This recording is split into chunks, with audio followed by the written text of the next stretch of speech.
ಹಾಸನದಲ್ಲಿ ಸರ್ಕಾರಿ ಆಂಬ್ಯುಲೆನ್ಸ್ ಮೇಲೆ ಆರೋಪಗಳ ಸುರಿಮಳೆಯೇ ಕೇಳಿ ಬರ್ತಾ ಇದೆ. ಆಕ್ಸಿಡೆಂಟು, ಆರೋಗ್ಯ ಸಮಸ್ಯೆ ಇದ್ರೂ ಕೂಡ ಖಾಸಗಿ ಆಸ್ಪತ್ರೆಗೆ ರವಾನೆ ಮಾಡ್ತಾರೆ ಅನ್ನುವಂತ ಒಂದು ಗಂಭೀರವಾದಂತ ಆರೋಪ. ಆಂಬ್ಯುಲೆನ್ಸ್ ಚಾಲಕರು ದಲ್ಲಾಳಿ ವ್ಯಾಪಾರ ಮಾಡ್ತಾ ಇದ್ದಾರೆ ಅಂತ ಕಿಡಿಕಾರಲಾಗ್ತಾ ಇದೆ. ವಿವಿಧ ಸಂಘಟನೆಗಳು, ಮಹಿಳಾ ಮುಖಂಡರಿಂದ ಈ ಗಂಭೀರವಾದಂತ ಆರೋಪವನ್ನ ಮಾಡಲಾಗ್ತಾ ಇದೆ. ಹಾಸನದಲ್ಲಿ ಬಡವರಿಗಾಗಿ ಅಂತ ಒಂದು ದೊಡ್ಡ ಹಾಸ್ಪಿಟಲ್ ಅನ್ನ ಕಟ್ಟಿಸಿದ್ದಾರೆ. ಬಟ್ ನೋ ಯೂಸು, ಅಲ್ಲಿ ಕರ್ಕೊಂಡು ಹೋಗಲ್ವಂತೆ. ಬೇಕು ಅಂತಲೇ ಖಾಸಗಿ ಹಾಸ್ಪಿಟಲ್ಗೆ ಈ ಆಂಬ್ಯುಲೆನ್ಸ್ ಡ್ರೈವರ್ಸ್ ಕರ್ಕೊಂಡು ಹೋಗ್ತಾರೆ. ಯಾಕೆ ಅಂತ ಅಂದರೆ ಮ್ಯಾನೇಜ್ಮೆಂಟ್ ಜೊತೆಗೆ ಇವ್ರು ಬುಕ್ ಆಗಿರ್ತಾರಂತೆ. ನಿಮಗೆ ಕರ್ಕೊಬರ್ತೀವಿ ಪೇಷಂಟ್ನ, ನನಗೆ ಇಷ್ಟು ಅಂತ ಕೊಡಬೇಕು ಅಂತ. ನೋಡಿ, ಎಲ್ಲೆಲ್ಲಿ ದುಡ್ಡು ಹೊಡೆಯೋಕ್ಕೆ ಸಾಧ್ಯನೋ ಅಲ್ಲಿ ಎಲ್ಲ ಕಡೆಯಲ್ಲೂ, ಎಲ್ಲ ವ್ಯವಸ್ಥೆಯಲ್ಲೂ, ಎಲ್ಲ ಕ್ಷೇತ್ರದಲ್ಲೂ ದುಡ್ಡು ಹೊಡಿತಾ ಇದ್ದಾರೆ ಅನ್ನೋದನ್ನು ನೀವು ಗಮನಿಸ್ತಾ ಇರ್ಬೋದು. ನೋಡಿ, ಯಾಕೆ ಗೌರ್ಮೆಂಟ್ ಹಾಸ್ಪಿಟಲ್ಗೆ ಜನ ಹೋಗೋಕ್ಕೆ ಹಿಂದೆ ಮುಂದೆ ನೋಡ್ತಾರೆ ಅಂದರೆ, ಎಲ್ಲೋ ಒಂದು ಕಡೆಯಲ್ಲಿ ಆಕ್ಸಿಡೆಂಟ್ ಆಗಿದ್ರು, ಸತ್ತು ಬಿದ್ದಿದ್ರು ಈ ಆಂಬ್ಯುಲೆನ್ಸ್ ಅವರಿಗೆ ಕರೆ ಮಾಡಿದ್ರೆ ಬರಲ್ಲ. ಯಾಕೆ ಬರಲ್ಲ ಅಂತಂದರೆ, ಈ ದಳ್ಳಾಳಿ ತಗೋಬೇಕಲ್ಲ, ಇಲ್ಲಿ ದುಡ್ಡು ತಗೋಬೇಕಲ್ಲ, ಎಲ್ಲಿ ಕರ್ಕೊಂಡು ಹೋಗಬೇಕು, ಎಲ್ಲಿಗೆ ಬಿಡಬೇಕು ಎಲ್ಲ ಇವರೇ ಡಿಸೈಡ್ ಮಾಡಿಬಿಡೋದು. ಹೋಗ್ತಾನೆ ಬೇರೆ ಕಡೆ ಕರ್ಕೊಂಡು ಹೋಗೋದು. ನೋಡಿ, ಗೌರ್ಮೆಂಟ್ ಹಾಸ್ಪಿಟಲ್ ಅಂತ ಯಾಕಿರುತ್ತೆ? ಎಲ್ಲ ಜಿಲ್ಲಾ ಕೇಂದ್ರಗಳಲ್ಲೂ, ತಾಲೂಕು ಕೇಂದ್ರದಲ್ಲೂ ಗೌರ್ಮೆಂಟ್ ಹಾಸ್ಪಿಟಲ್ ಯಾಕಿರುತ್ತೆ? ಇದು ಮಿನಿಮಮ್ ಕಾಮನ್ ಸೆನ್ಸ್ ಪ್ರತಿಯೊಬ್ಬರಿಗೂ ಅರ್ಥ ಆಗಬೇಕಾಗಿರೋದು. ಎಲ್ಲರೂ ದುಡ್ಡು ಕೊಟ್ಟು ಪ್ರೈವೇಟ್ ಹಾಸ್ಪಿಟಲಿಗೆ ಹೋಗುವಂಥ ಒಂದು ಸೃಷ್ಟಿ ಅವ್ರಿಗೆ ಇರಲ್ಲ, ಒಂದು ಆರ್ಥಿಕವಾಗಿ ಅವ್ರಿಗೆ ಚಾನ್ಸಸ್ ಇರಲ್ಲ. ಆ ಕಾರಣಕ್ಕಾಗಿಯೇ ಅವರು ಗೌರ್ಮೆಂಟ್ ಹಾಸ್ಪಿಟಲಿಗೆ ಹೋಗಬೇಕು, ಅದಕ್ಕೆ ಎಲ್ಲ ರೀತಿಯಾದಂಥ ವ್ಯವಸ್ಥೆ ಇರಬೇಕು ಅಂತ ಹೇಳೋದು. ಇಲ್ಲಿ ಮಧ್ಯದಲ್ಲಿ ಬರೋರು ದುಡ್ಡು ಹೊಡಿತಾರೆ ಅಥವಾ ದುಡ್ಡಿನ ಆಸೆಗೆ ಬಿದ್ದು ಇನ್ನೇನೋ ಮಾಡ್ತಾರೆ ಅಂತ ಅಂದರೆ, ಇದೆಂಥ ರೀತಿಯಾದಂಥ ಕೆಲಸ? ಜಿಲ್ಲಾಡಳಿತದ ಗಮನಕ್ಕೆ ಇದು ಬಂದಿಲ್ವಾ ಹಾಗಾದರೆ? ಆರೋಗ್ಯಾಧಿಕಾರಿಗಳ ಗಮನಕ್ಕೆ ಇದು ಬಂದಿಲ್ವಾ ಹಾಗಾದರೆ? ಆಂಬ್ಯುಲೆನ್ಸ್ ಡ್ರೈವರ್ಸ್ಗಳು ಏನು ಮಾಡ್ತಿದ್ದಾರೆ ಅನ್ನೋದು ನಿಮಗೆ ಗೊತ್ತಿಲ್ವಾ? ಅಥವಾ ನಿಮಗೂ ಏನಾದರೂ ಕಮಿಷನ್ ಬರ್ತಾ ಇದೆಯಾ? ಎರಡರಲ್ಲಿ ಒಂದಾಗಿರಬೇಕು. ಒಂದು, ನೀವು ನೆಟ್ಟಿಗೆ ಕೆಲಸ ಮಾಡ್ತಾ ಇಲ್ಲ, ಇನ್ನೊಂದು ನಿಮಗೂ ದುಡ್ಡು ಬರ್ತಾ ಇದೆ. ಯಾಕಂದರೆ ನೀವು ನೆಟ್ಟಿಗೆ ಕೆಲಸ ಮಾಡ್ತಾ ಇದ್ದಿದ್ರೆ ಇದು ನಿಮ್ಮ ಗಮನಕ್ಕೆ ಬರ್ತಿತ್ತು. ಪೇಷಂಟ್ಗಳು ಯಾಕೆ ಇಲ್ಲಿಗೆ ಬರ್ತಿಲ್ಲ, ಯಾಕೆ ಎಲ್ಲವೂ ಪ್ರೈವೇಟ್ ಹಾಸ್ಪಿಟಲ್ಗೆ ಹೋಗ್ತಾ ಇದೆ? ಎಮರ್ಜೆನ್ಸಿ ಅಂದರೂ ಪ್ರೈವೇಟ್ ಹಾಸ್ಪಿಟಲ್ಗೆ ಹೋಗುತ್ತಂತೆ, ನಾರ್ಮಲ್ ಅಂತಂದ್ರೂ ಇಲ್ಲಿ ಬೇಡ ಪ್ರೈವೇಟ್ ಹಾಸ್ಪಿಟಲ್ ಅಂತ ಹೋಗ್ತಾರಂತೆ. ಯಾಕೆ ಅಂದರೆ ಇದು ಇವ್ರಿಗೆ ಬರಬೇಕಾದಂಥ ದುಡ್ಡಿಗೋಸ್ಕರ.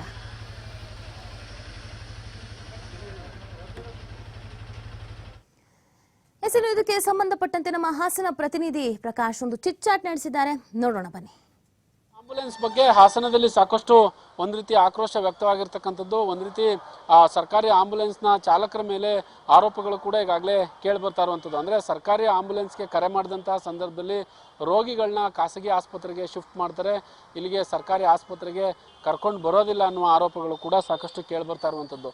ಇದಕ್ಕೆ ಸಂಬಂಧಪಟ್ಟ ಹಾಗೆ ಹಾಸನದ ಸಂಘಟನೆಯವರಿದ್ದಾರೆ, ಸ್ಥಳೀಯ ಮುಖಂಡರುಗಳಿದ್ದಾರೆ, ಮಹಿಳಾ ಮುಖಂಡರುಗಳಿದ್ದಾರೆ. ಏನು ಹೇಳ್ತಾರೆ ಕೇಳೋಣ. ಹೌದು, 108ಗೆ ಫೋನ್ ಮಾಡಿದರೆ ಬಂದು ಅವ್ರೇನು ಮಾಡ್ತಾರೆ, ರೋಗಿಗಳನ್ನ ಗೌರ್ಮೆಂಟ್ ಆಸ್ಪತ್ರೆಗೆ ಹೋಗ್ದಲೆ ಖಾಸಗಿ ಆಸ್ಪತ್ರೆಗೆ ಕರ್ಕೊಂಡೋಗಿ ದಲ್ಲಾಳಿ ಕೆಲಸ ಮಾಡ್ತಾಯಿದ್ದಾರೆ. ಏನು ಅಂದರೆ ಕಮಿಷನಿಗೋಸ್ಕರ ಅವರು ಏನು ಮಾಡ್ತಾರೆ, ಗೌರ್ಮೆಂಟ್ ಆಸ್ಪತ್ರೆಗೆ ಕರ್ಕೊಂಡು ಹೋಗ್ತಾ ಇಲ್ಲ, ಖಾಸಗಿ ಆಸ್ಪತ್ರೆಗೆ ಕರ್ಕೊಂಡು ಹೋಗ್ತಾ ಇದ್ದಾರೆ.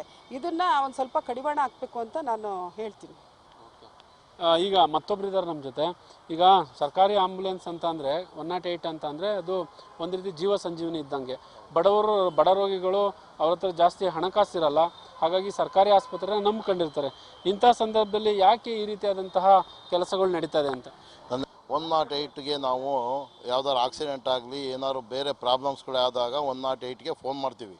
ಫೋನ್ ಮಾಡಿದಾಗ ಅವ್ರೇನು ಮಾಡ್ತಾರೆ, ಆಂಬ್ಯುಲೆನ್ಸ್ ಚಾಲಕರು ಗೌರ್ಮೆಂಟ್ ಹಾಸ್ಪಿಟ್ಲಲ್ಲಿ ಸವಲತ್ತುಗಳು ಚೆನ್ನಾಗಿದ್ದರೂ ಕೂಡ ಅವರು ಬೇರೆ ರೀತಿ ಕಮಿಷನ್ಗೋ ಏನಕ್ಕೋಸ್ಕರ ಆ ಒಂದು ಅವತ್ತಿನ ದಿವಸ ಅವರು ಭಾಳ ನೋವಲ್ಲಿರ್ತಾರೆ. ಆವಾಗ ಅವ್ರಿಗೆ ತಲೆ ತಿಂದು, ಇಲ್ಲ ಬೇಡ ಬನ್ನಿ ಇದೆಲ್ಲ ಸರಿಯಾಗಲ್ಲ ಹಾಗೆ ಹಿಂಗೆ ಅಂತ ಹೇಳ್ಕೊಂಡು ಇವರು ಪ್ರೈವೇಟ್ ಹಾಸ್ಪಿಟ್ಲ್ಗಳಿಗೆ ಕರ್ಕೊಂಡು ಹೋಗ್ತಾರೆ.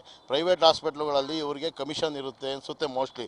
ಅದಕ್ಕೋಸ್ಕರ ಪ್ರತಿಯೊಬ್ಬರು ಕೂಡ ನಾನು ನೋಡಿದ ಮಟ್ಟಿಗೆ ಗೌರ್ಮೆಂಟ್ ಹಾಸ್ಪಿಟ್ಲ್ಗಳಿಗೆ ಆಂಬ್ಯುಲೆನ್ಸ್ಗಳೇ ಗೌರ್ಮೆಂಟ್ ಹಾಸ್ಪಿಟ್ಲಿಗೆ ಬರೋವಂಥ ರೀತಿ ಕಾಣ್ತಾ ಇಲ್ಲ. ಇದು ಸುಮಾರು ನಾವು ನೋಡಿದ್ದೀವಿ. ಆದ್ದರಿಂದ ಈ ಎಲ್ಲನೂ ಮುಂದಕ್ಕೆ ಇದಾಗಬಾರ್ದು. ಬಡವರು ಇರ್ತಾರೆ, ಕೆಲವರು ರೈತರು ಮನೆಯಲ್ಲಿ ಆಂಬ್ಯುಲೆನ್ಸಿಗೆ ಫೋನ್ ಮಾಡಿರ್ತಾರೆ, ಅವ್ರಿಗೆಲ್ಲ ದುಡ್ಡು ಕಾಸುಗಳೇ ಪ್ರಾಬ್ಲಮ್ ಇರ್ತದೆ.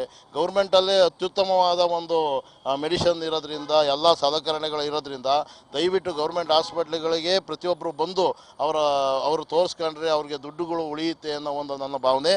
ಆದರೆ ಇವರು ಆಂಬ್ಯುಲೆನ್ಸ್ ಚಾಲಕರುಗಳು ದಯವಿಟ್ಟು ನೀವು ಒಬ್ಬರು ಮಾನವೀಯತೆಯಿಂದ ಗೌರ್ಮೆಂಟ್ ಹಾಸ್ಪಿಟ್ಲಿಗೆ ಕರ್ಕೊಂಬಂದು ಅವರಿಗೆ ಒಳ್ಳೆಯ ಟ್ರೀಟ್ಮೆಂಟ್ ಕೊಡಿಸಿದರೆ ನಿಮಗೂ ಒಳ್ಳೆಯದು ಅಂತ ನನ್ನ ಅನಿಸಿಕೆ. ದಯವಿಟ್ಟು ಕಮಿಷನ್ ಆಸೆಗೆ ಯಾರೂ ಕೂಡ ನೀವು ಒಳಗಾಗಬೇಡಿ ಅಂತ ನಾನು ಕೇಳ್ಕೊತಾ ಇದ್ದೀನಿ. ಸರ್, ಈಗ ಇದ್ರ ಬಗ್ಗೆ ನೀವೇನು ಹೇಳ್ತೀರಾ ಸರ್?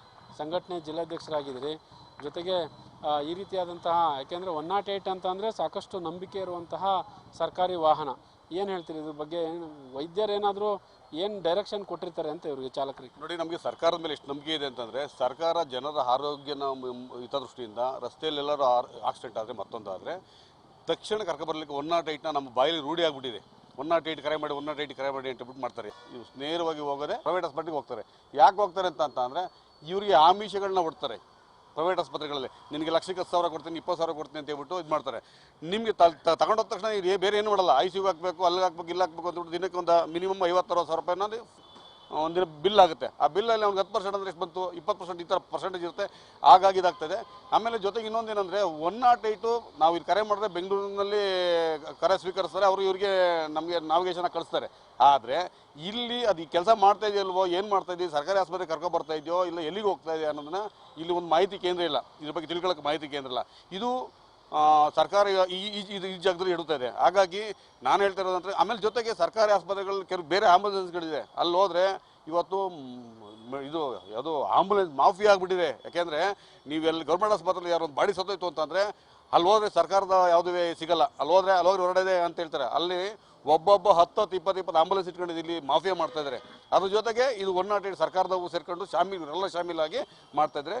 ಈ ದೊಡ್ಡ ಮಾಫಿಯಾ ಆಗಿದೆ. ಈ ಮಾಫಿಯಾನ ತನಿಖೆ ಮಾಡಿ ಇವರಿಗೆ ಸರಿಯಾದ ತಕ್ಕ ಶಿಕ್ಷೆ ಕೊಡಬೇಕು ಅನ್ನೋದೇ ನನ್ನ ಆಸೆ.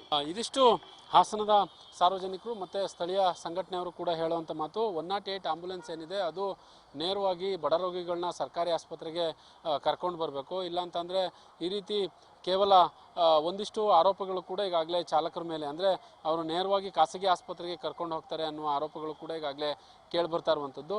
ಅದನ್ನು ಯಾವೆಲ್ಲ ರೀತಿಯಾಗಿ ಸರಿ ಮಾಡ್ತಾರೆ ಅನ್ನೋದನ್ನು ಕಾದು ನೋಡಬೇಕು. ಕ್ಯಾಮ್ರಾ ಪರ್ಸನ್ ಕಿಶೋರ್ ಜೊತೆ ಪ್ರಕಾಶ್, TV5 ಹಾಸನ.